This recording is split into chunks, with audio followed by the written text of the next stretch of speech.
नमस्कार। स्वागत है आपका। छठी की पूजा। छठ की पूजा बहुत महत्वपूर्ण होती है, खास तौर से बिहार बंगाल में भी होती है, महाराष्ट्र में भी लोग करते हैं जो बिहार साइड के हैं, लेकिन सबसे अधिक फेमस जो ये पूजा है ये बिहार साइड में होती है और पूर्वी यूपी में होती है, जहाँ से मैं भी बिलोंग करती हूँ। छठ पूजा का बहुत महत्व है। इस दिन छठी माई की पूजा होती है। छठी माई को माता मान के उनसे अपने संतान के लिए, जनरली ये किसी भी कामना के लिए की जाती है, मनोकामना को पूर्ण करने के लिए की जाती है, लेकिन बहुत ज़्यादा ये संतान के लिए ही की जाती है। इस पूजा में बहुत कड़ाई व्रत का पालन किया जाता है। ये 4 दिनों तक चलता है। इस साल 2020 में ये 20 नवंबर को शुरू हो रहा है। कार्तिक मास के शुक्ल पक्ष की षष्ठी तिथि के दिन, कार्तिक मास शुक्ल पक्ष षष्ठी तिथि के दिन ये मनाया जाता है, जो 20 नवंबर को है।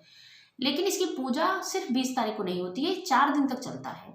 यानी कि 18 तारीख से चतुर्थी से पूजा शुरू होती है। चतुर्थी, पंचमी, षष्ठी और सप्तमी को इसका समापन होता है।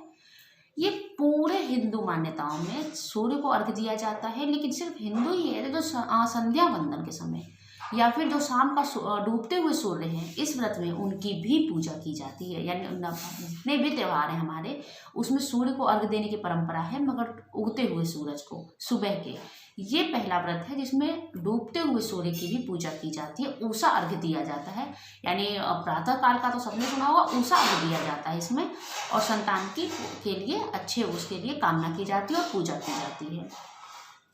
इस व्रत में किन किन बातों का ध्यान रखा जाता है ये हम आपको बताते हैं।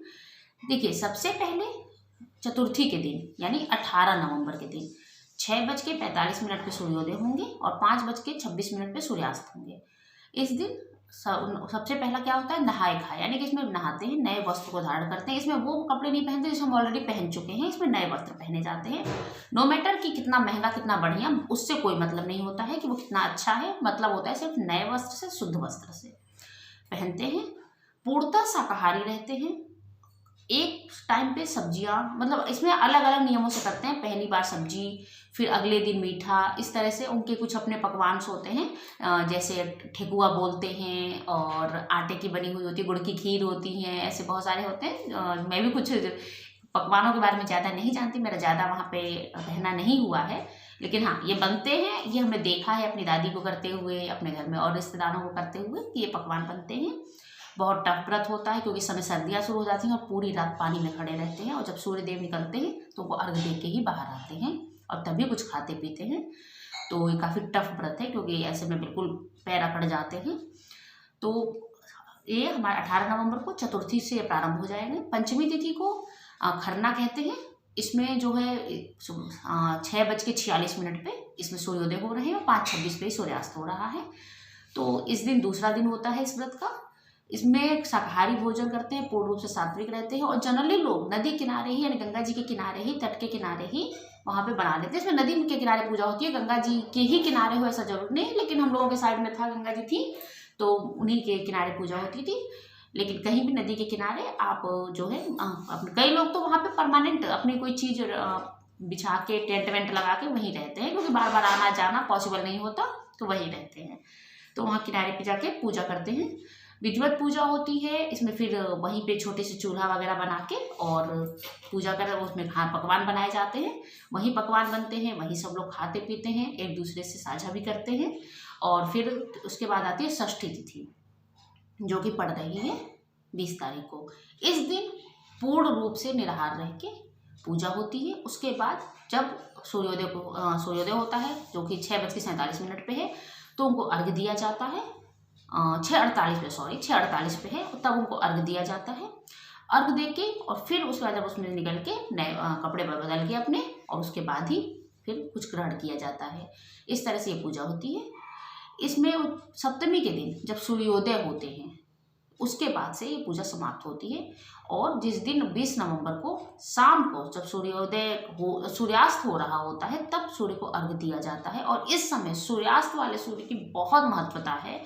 इस समय जो पूजा होती है वही मेन पूजा उसी दिन होती है 20 नवंबर को, और इस दिन पूरी तरह से निराहार रहते हैं। और ये काफ़ी टफ है। उससे पहले भी 2 दिन, एक दिन सब्जी, एक दिन केवल, मतलब एक बार खाते हैं, और वो भी बहुत थोड़ा मात्रा में खाया जाता है। कद्दू की सब्जी और भी बहुत सारी चीज़ें होती हैं, वो अपना वहाँ के रीति रिवाजों के अनुसार बनाई जाती हैं। और उसे खाई जाती है। जो जो इंसान व्रत रखता है वो तो पूर्ण रूप से सात्विक तरीके से अपना आहार, अपना विचार पूरे टाइम सिर्फ पूजा और पूजा में रखता है।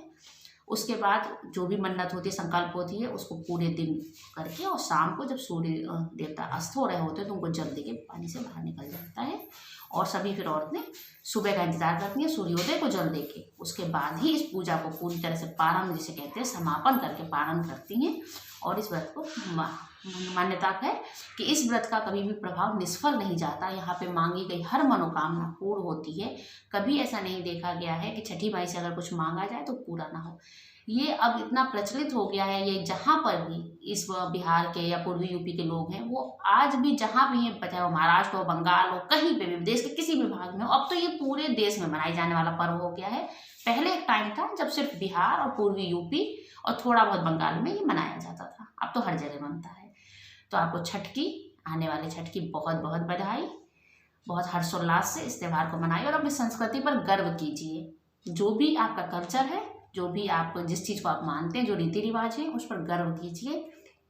यही वो चीज़ है जो हमें दूसरों से अलग करती है, यही वो चीज़ है जो हमें हमारी पहचान देती है। इसीलिए किसी भी चीज़ में शर्मिंदा होने की ज़रूरत नहीं है कि हम कहीं बाहर हैं या कहीं दूसरे शहरों में, वहाँ छठ कोई जानता नहीं है तो हम क्यों मनाएं। अब देखिए लोग कितने खुल गए हैं, अब हर जगह जहाँ पे भी ये लोग हैं हर जगह बनते हैं। अब तो पूरे राष्ट्रीय स्तर पे इसका प्रसारण भी होता है।